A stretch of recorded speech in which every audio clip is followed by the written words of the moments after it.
With advanced processing power and access to much more cartridge storage, the late 90s craze of football management simulations could now even be made portable. Live Media and Ubisoft made a bloody good stab at it with O'Leary Manager 2000 on the Game Boy Color, which was way more comprehensive than it had any right to be, while simultaneously also being one of the best actual soccer games on the 8-bit machines. Must be the Leeds United influence rubbing off, eh? But it realistically wasn't until the Game Boy Advance came about that footy manager titles really started to shine, and there were a lot of them. Of course, if you were looking for the quantum level of depth you got with Sports Interactive and their titular Football Manager series, or Championship Manager as it was still called then you probably still needed to boot up your PC. But if you simply wanted to immerse yourself in club management on the go, it was much more feasible to do now.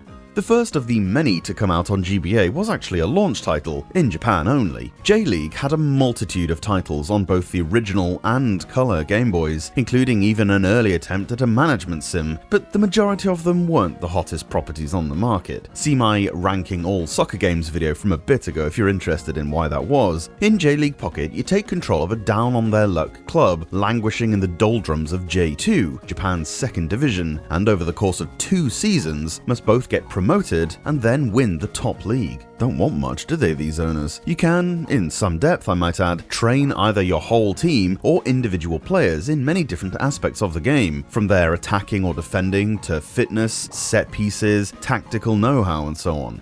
Whether it has all that much effect in-game, I'm not really sure. Each in-game turn corresponds to 1 week, and you can set whatever training you think individuals might need, which will hopefully boost their stats a little bit, but will also tire them out. You do have the option to rest players, which might be prudent before an important match. Tactically, you get a fair amount of control, from formations and overall team instructions that you're able to change at half-time in-game if you need to. The in-game stuff, though, is a real disappointment, sadly. Most management games don't allow you to actually play soccer. You're the manager on the sidelines after all, so I didn't expect that. But what is pretty much a necessity, in my opinion, is to be able to watch the action, or at the very least see some running commentary. That way, if a game isn't going your way, you can, actually be the manager and change stuff up. Here, you press start match, and there's a weird animation of all the players running back and forth, then it's half time. No commentary, no highlights, nothing. It's not even immediately obvious what the score is until you read the text. You don't have any notion of how your team are doing, what's working, what needs changing, whether a player is struggling or injured. It's as if you set the team and put all the hours into the training, but are then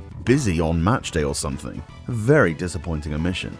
The graphics you're given look very good, but that's no excuse to shamelessly reuse them all the time. The only difference between the teams is the kit colors. The only way to differentiate between players is their hairstyles and slight facial expression. No variation really anywhere. It doesn't matter what team you pick either, you'll get the same funding, the same access to players and so on. You get a yearly budget and have to balance club running costs with player incoming and outgoing fees and matchday winnings, but it's pretty shallow. Don't expect any furious contract negotiations or anything like that. And that's another thing where the game falls flat on its arse. The transfer market has basically no dynamics or tension to it. Want to let someone go? They'll accept their contract buyout no problem. See someone for sale that you like? Pay the asking price and they're yours. You can be struggling down the bottom of League 2, but this hotshot Brazilian striker who probably just won the World Cup will be more than happy to join up with you.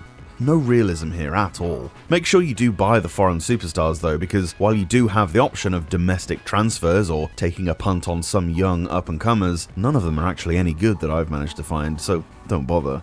Give it 2 or 3 games, seriously, and any enthusiasm you might have to actually manage your club will have completely gone, because the game has just become an inane button-mashing and number-watching experience by that point. Not being able to watch the actual games is a real killer here. It's as if they couldn't be bothered to program it in or something. J.League affiliated titles don't have a very good reputation or record, it must be said, but Konami does, and compared to the other launch titles they put out on Game Boy Advance, this is a bit of a stain, it must be said.